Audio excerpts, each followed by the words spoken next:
नमस्कार साथियों, मेरा नाम है विनय कुमार गुप्ता और मैं आपका स्वागत करता हूं सिविल लक्ष्य एकेडमी के डेली करंट अफेयर्स प्रोग्राम। तो आइए शुरू करते हैं आज के शुभ विचार के साथ।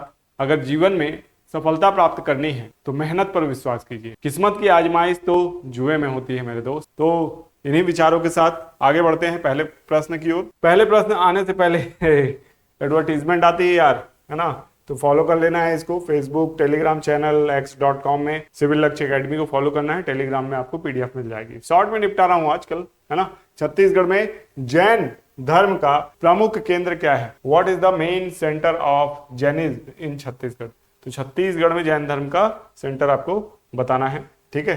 तो कहाँ पे है मेन सेंटर जो है जैन धर्म का?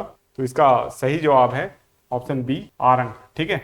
आरंग जैन धर्म का प्रमुख सेंटर है या केंद्र है।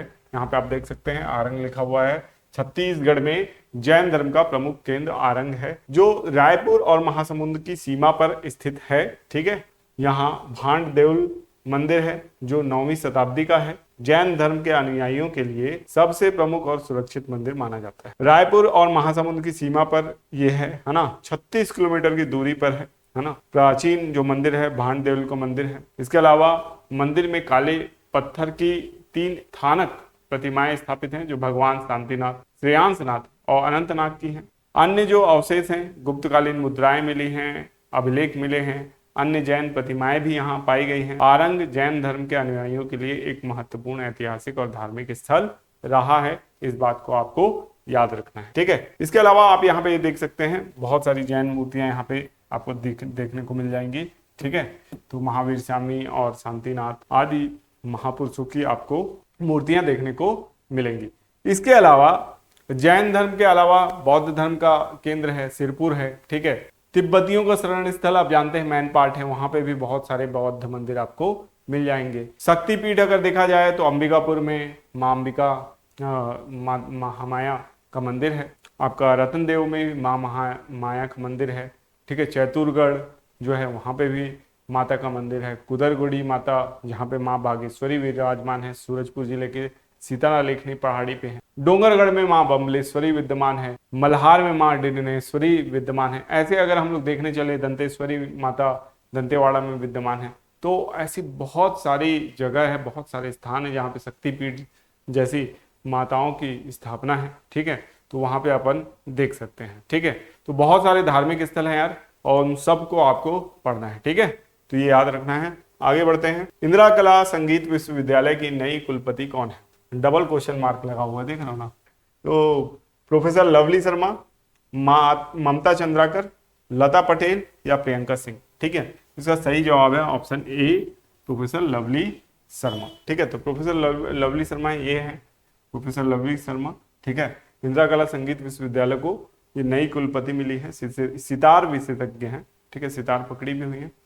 प्रोफेसर लवली शर्मा बनी वाइस चांसलर और 26 रिसर्च पेपर और 7 किताबें प्रकाशित की हैं। ये इंदिरा कला संगीत विश्वविद्यालय को नई कुलपति अब मिल चुकी है। इससे पहले ममता चंद्राकर आपको पता हो, वो छत्तीसगढ़ की कुलपति थी इंदिरा कला संगीत विश्वविद्यालय की। यहाँ पे आप देख सकते हैं हमारा एक और चैनल है ना, सीजी करंट अफेयर्स।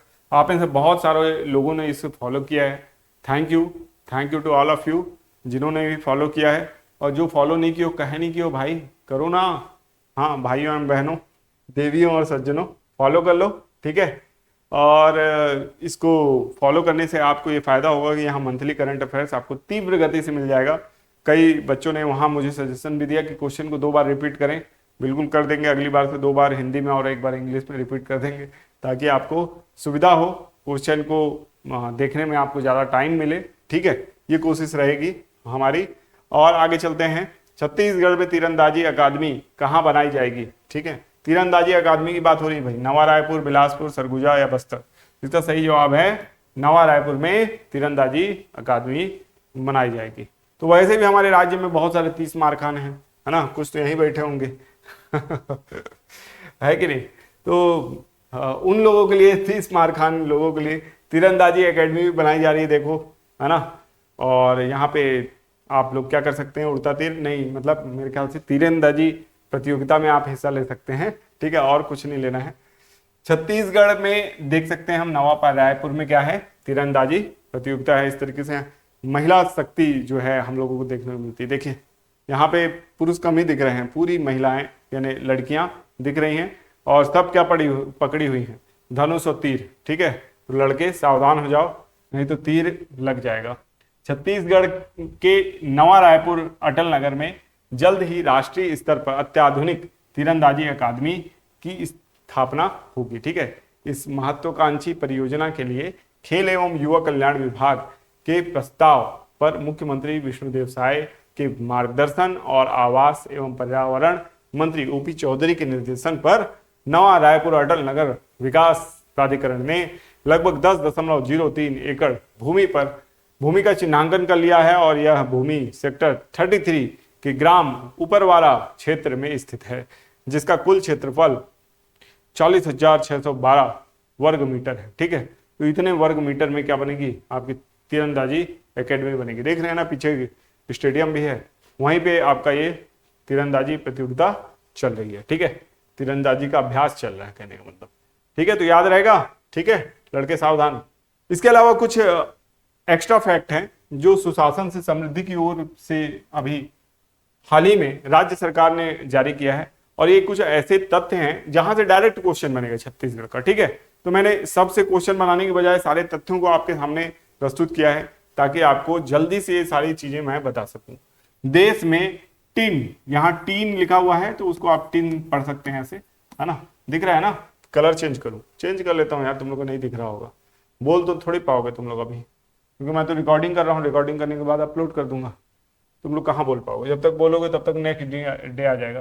तो देश में टिन धातु का नंबर 1 उत्पादक राज्य कौन है, छत्तीसगढ़ है। टिन का उत्पादन कहाँ से होता है भाई, जल्दी से कमेंट बॉक्स में लिख दो।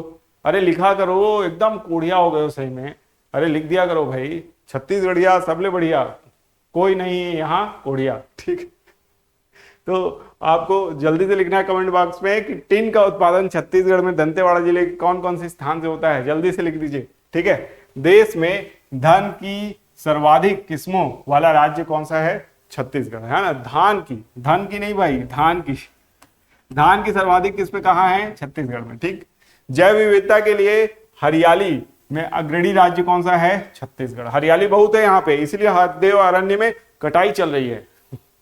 कटाई करेंगे तब तो हरियाली कम होगी, है ना। ये कटाक्ष है ना, ये मत सोच लेना कि मैं कटाई का समर्थन कर रहा हूँ। ठीक है, जैव विविधता के साथ हरियाली में अग्रणी राज्य है, लेकिन बहुत सारे सुधार की आवश्यकता है। हसदेव अरण्य को जो जिस रफ्तार से लोग काट रहे हैं ना, मुझे डर है कि आने वाले क्षेत्र में हमारा कोरिया जिला भी इनके टारगेट में आ जाएगा। हसदेव नदी यहीं से निकलती है, सोनहत ब्लॉक से, आपको पता होगा, कैमूर पर्वत से। वहां पूरे जगह पे, नहीं मैं कुछ नहीं बोलूंगा, कुछ नहीं है यहाँ, कोयला वेला नहीं है। ठीक, जैव विविधता के साथ हरियाली वाले क्षेत्र में अग्रणी है।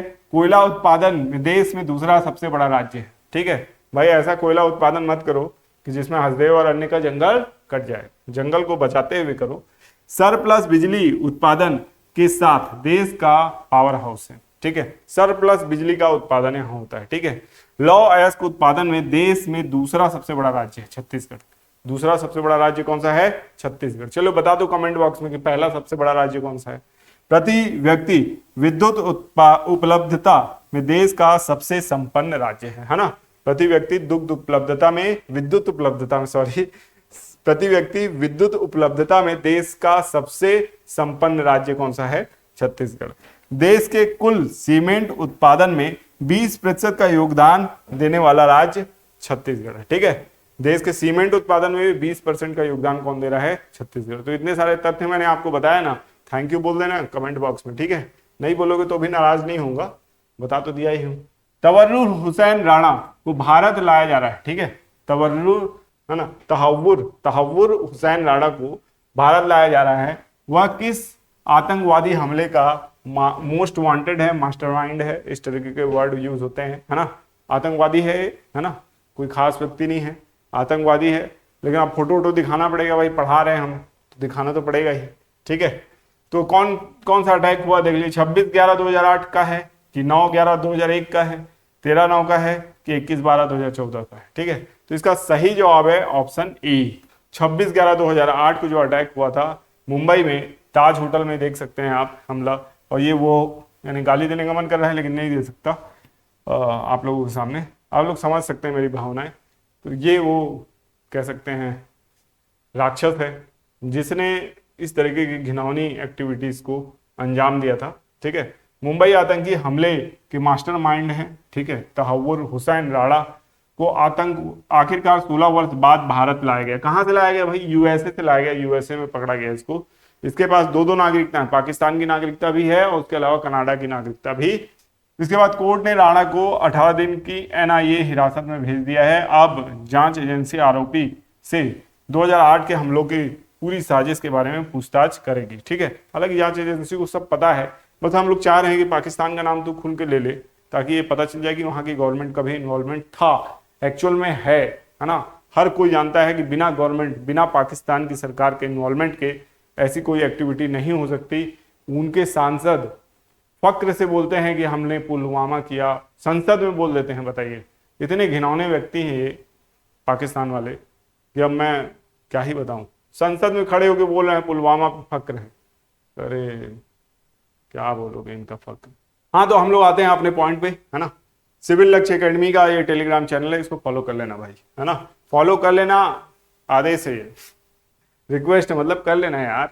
है? तुम लोग भी एकदम अड़ जाते हो कि आप अब तो करवा लो सर हमसे, अब करवा के दिखाओ। ऐसे अड़ना नहीं है ना। भारतीय रिजर्व बैंक की मौद्रिक नीति समिति ने रेपो दर को कितने प्रतिशत पर निर्धारित किया है? ठीक है, तो the monetary policy committee of reserve bank of India has fixed the repo rate at what percentage? 6.25, 6.50 या 5.75? तो इसका सही जवाब है 6% पे फिक्स किया है। ठीक है, तो भारतीय रिजर्व बैंक की मौद्रिक नीति समिति ने वैश्विक स्तर पर जारी व्यापार युद्धों और बढ़ती अनिश्चितताओं को ध्यान में रखते हुए रेपो रेट में 25 आधार अंकों की कटौती करते हुए 6% कर दिया है।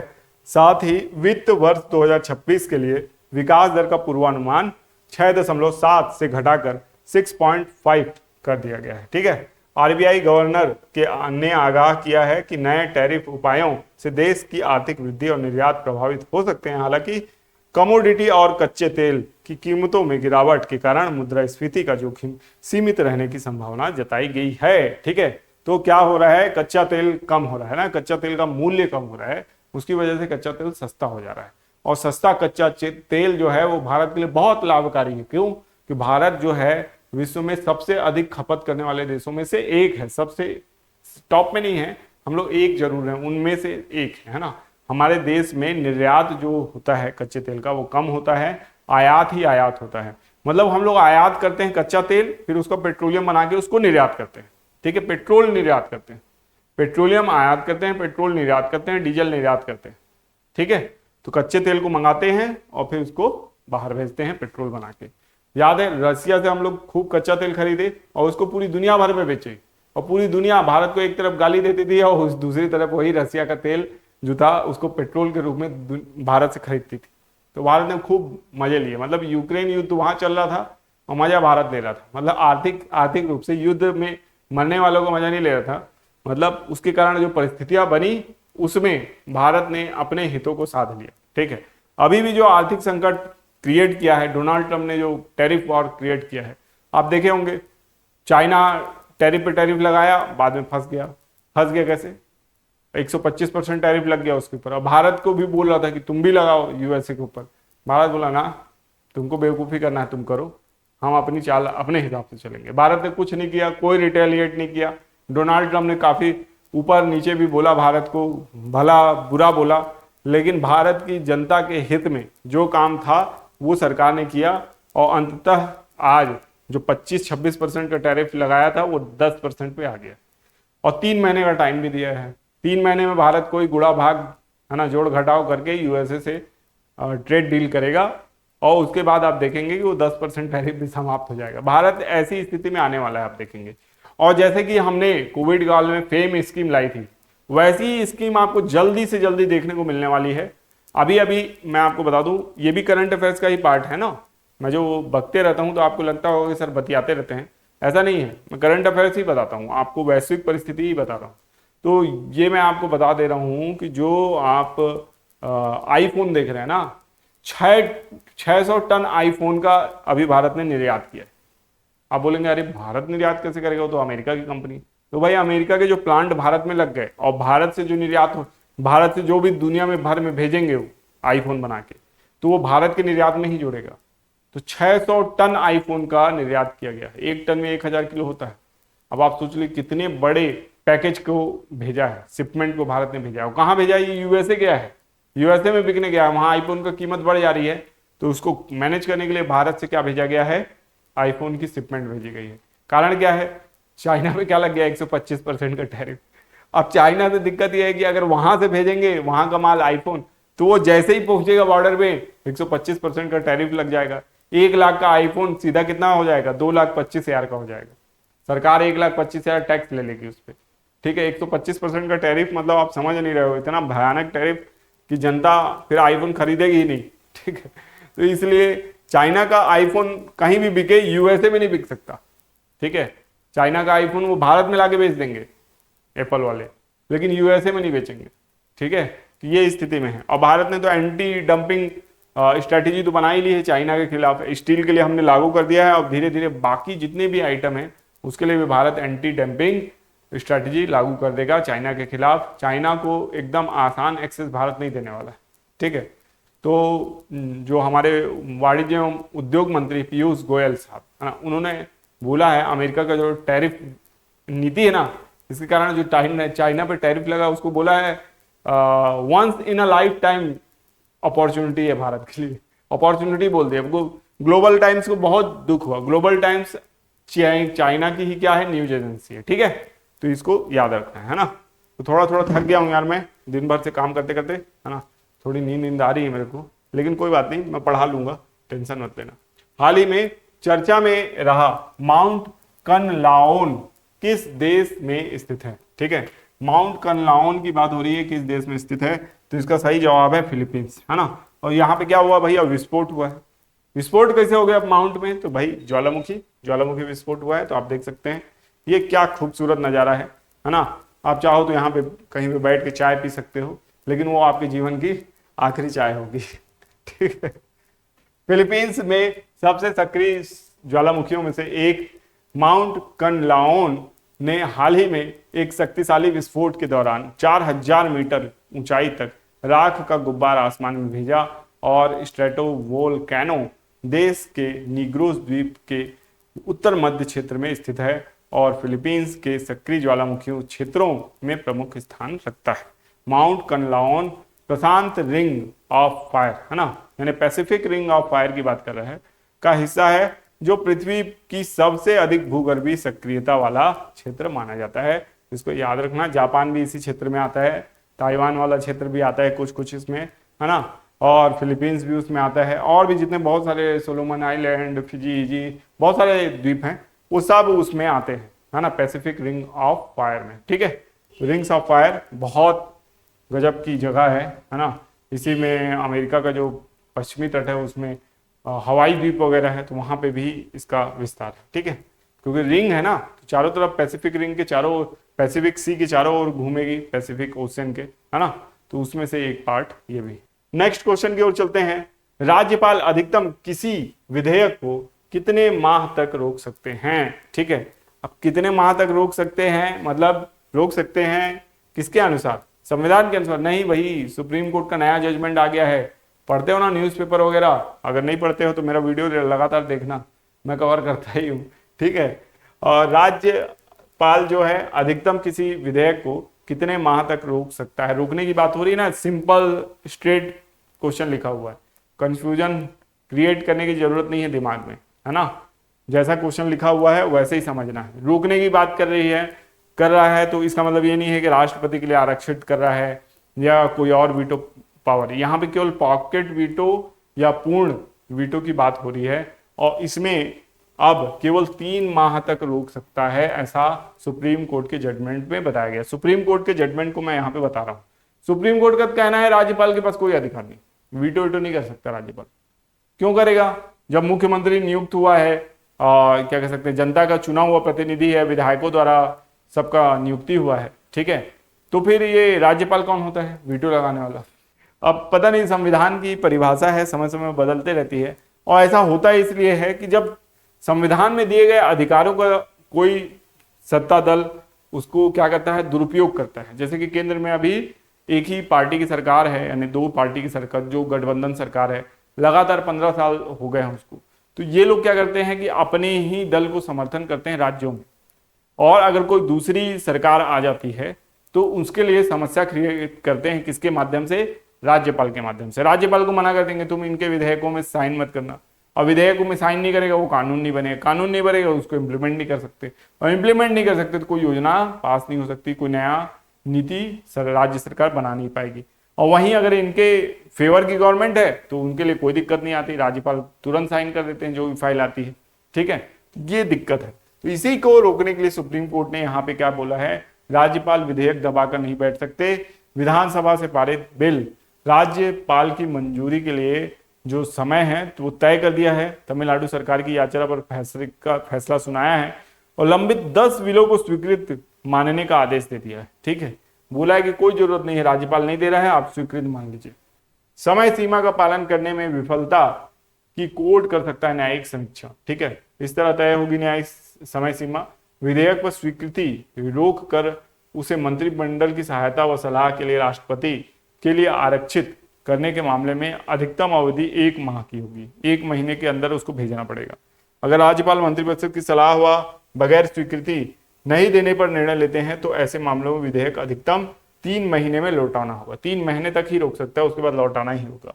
विधानसभा के विधेयक पुनर्विचार के बाद दोबारा मंजूरी के लिए पेश किए जाएं पर राज्यपाल 1 महीने के भीतर विधेयक को मंजूरी दे देगा। अगर दोबारा पेश हुआ है, राज्यपाल ने लौटा दिया, फिर से पेश हुआ, तो 1 महीने में आपको मंजूरी दे देना है। ठीक है, विधायक लोगों की भलाई में ज्यादा सक्षम है ना, विधायक जो है लोगों की भलाई में ज्यादा सक्षम है, ऐसा सुप्रीम कोर्ट का मानना है। ठीक है, संविधान का जो अनुच्छेद 200 है उसमें विधेयक को मंजूरी देने के संबंध में कोई भी समय सीमा तय नहीं की गई है। इसके बावजूद भी अब सुप्रीम कोर्ट क्या बोल रहा है कि आप ज्यादा देर तक इसको रोक नहीं सकते, आपको उसको अनुमति या वापस लौटाना या राष्ट्रपति के लिए आरक्षित करना, जो भी करना है आपको जल्दी करना पड़ेगा, रोक के नहीं बैठ सकते, ये कहना है सुप्रीम कोर्ट का। तो ये बहुत बड़ा संवैधानिक परिवर्तन है ना। यहां से एग्जाम में क्वेश्चन बनते हैं और यहां से निश्चित तौर पे आपके लिए क्वेश्चन बनेगा। सीजीपीएससी में ये क्वेश्चन आ सकता है, सीजी व्यापम में भी आ सकता है। ठीक है, तो इसको बहुत अच्छे से याद रखना है। मैं इतना जोर देके इसलिए बोल रहा हूं ताकि आप इस बात को